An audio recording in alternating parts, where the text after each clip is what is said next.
నేను నా కాలు నేను బ్రెయిన్ సార్, టోటల్ బ్రెయిన్ అయినాగా బస్ ఎక్కేదానికి వచ్చినాము దూరం నుంచి. ఈ వచ్చి ఈ ఒక కాలు తాప మీద పెట్టినా, ఒక కాలు రోడ్డు పైన ఉంది. ఈ స్పీడ్గా ఎక్కలేను నేను. ఈ అతను డ్రైవర్ మూవ్ చేస్తానే నేను గట్టిగా అరిచే నా కొడుకు వచ్చేసి గట్టిగా అరిచి నిలబెట్టాడు. నిలబెడితే అతను దుబారుగా మాట్లాడాడు, వీడి దుబారుగా మాట్లాడాడు. ఇద్దరు దుబారుగా మాట్లాడుకున్న తర్వాత అది అందరితో పోనీ అనుకోకుండా అతను కొంచెం దూరం అయి మళ్ళీ స్టాప్ చేసి రాండ్రా కిందకి చూసుకుందాం అంటాడు. గలాట పెట్టుకున్నాడు. ఆడ జరిగింది విషయం అది.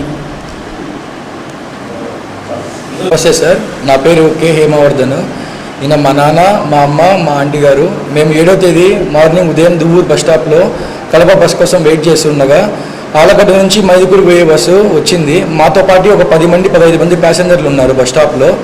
మేము బస్సు ఎక్కే ప్రయత్నం చేయగా మా అమ్మ, మా వైఫ్ ఫస్ట్ బస్సు ఎక్కేశారు. మా నాన్న సార్, మా నాన్నకు 60 years పైన ఉంటాయి. మా నాన్న కంప్లీట్లీ టోటలీ బ్లైండ్ సార్. అందులో తలలో బ్లడ్ క్లాట్ అయింది, కొంచెం న్యూరో ప్రాబ్లం ఉంది, ఎక్కువ ఫాస్ట్గా నడచలేడు, ఏదైనా చిన్న చేస్తారు. మేము నాన్నను బస్సు ఎక్కిస్తూ ఉంటే 2వ తాపు మీద నిలబడుకొని నాన్నతో పాటు ఇంకా వెనకాల 5 మంది ప్యాసింజర్లు ఉన్నారు. బస్సు ఎక్కుతా ఉన్నాం కానీ బస్ మూవ్మెంట్ ఇచ్చేసినాడు. నాన్న బస్సులో నుంచి కిందికి జారిపోతాడు టాప పైన నుంచి.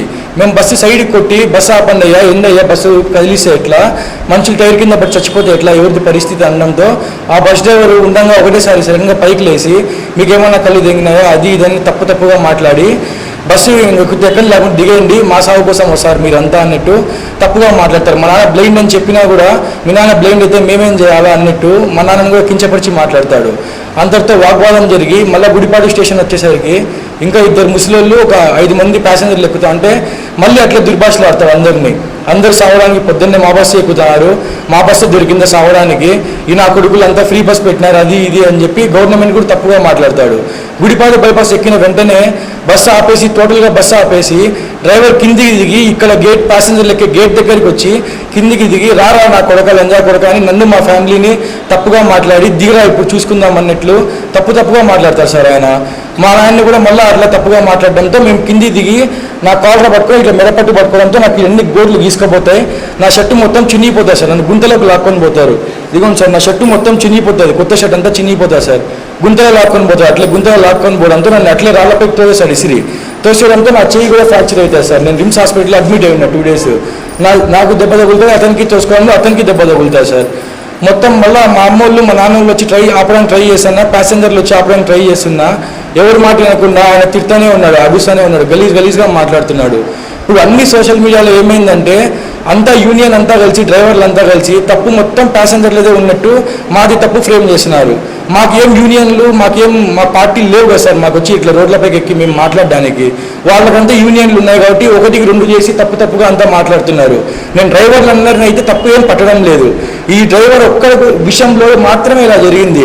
అతను బస్సు ఆపి రారా లంజా కొడక నన్ను మా ఫ్యామిలీని తిట్టకుంటే, మా నాన్నని బ్లైండ్ పర్సన్ అని చెప్పినా కూడా ఆయనను కూడా తిట్టకుంటే, గుడ్డోడని ఆయన అవమానించకుంటే నేను ఎట్లా రియాక్ట్ కాకుండా ఉంటాను సార్.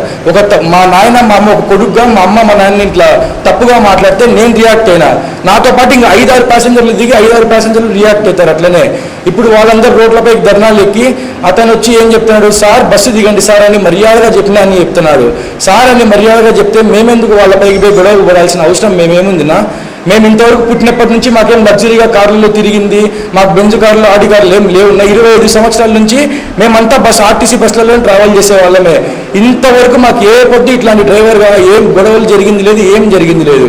కేవలం ఈ డ్రైవర్ మమ్మల్ని తిట్టడం వల్ల, అరచడం వల్లనే ఇట్లా జరిగింది. మాతో ఉండే ప్యాసింజర్లు కూడా అట్లనే చెప్పినారు. మొత్తం ఉండే కంప్లీట్గా ఉండే వాళ్ళందరూ మా సాగు కొడుకోవడానికి నువ్వెవర్రా అని చెప్పి తోటి ప్యాసింజర్లు కూడా రియాక్ట్ అయినారు.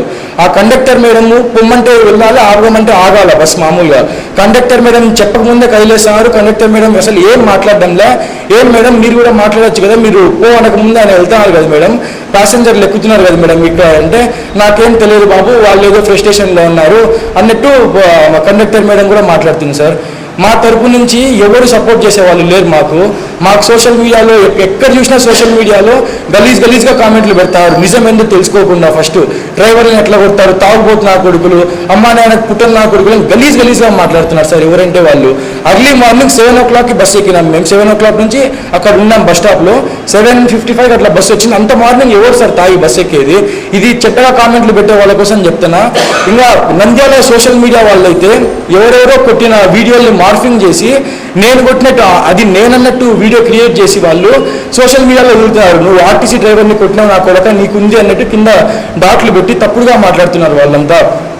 ప్రతి ఒక్క సోషల్ మీడియాలో నిజం ఏందో తెలుసుకోకుండా ఫస్ట్ మాట్లాడుతున్నారు సార్. మేమందరం రోడ్డుపైకి ఎక్కలేం కాబట్టి ఈ వీడియోలన్నీ చూసినాక మాకు ఇంకా ఇంట్లో ఉండబుద్ధి కాక మేము కూడా అందరం మీడియా వైపు వచ్చి మేము చెప్తున్నాం సార్ తప్పు ఇది మాది కాదు అతని వైపుదే తప్పు ఉందని చెప్పి. అందరూ ఒకసారి అందరూ ఇది గుర్తించాలి. అందరూ ప్రజలందరూ చూసే వాళ్ళందరూ బాగా గమనించండి. మాదైతే ఎటువంటి తప్పు లేదు. ఆ బస్ డ్రైవర్ అతనంతకు అతను బస్సు దిగి వచ్చి మా అమ్మ మా నాన్నని మమ్మల్ని దుర్భాషలు ఆడడంతో మాత్రమే ఇలా జరిగింది. లేదంటే మాకు అసలు అవసరమే లేదు. అతనికి మాకు పాత కక్షలు ఏమీ లేవు. అతను ఎవరో మాకు తెలియదు. ఆ బస్సు ఎక్కడం కూడా మేము ఫస్ట్ టైమే సార్.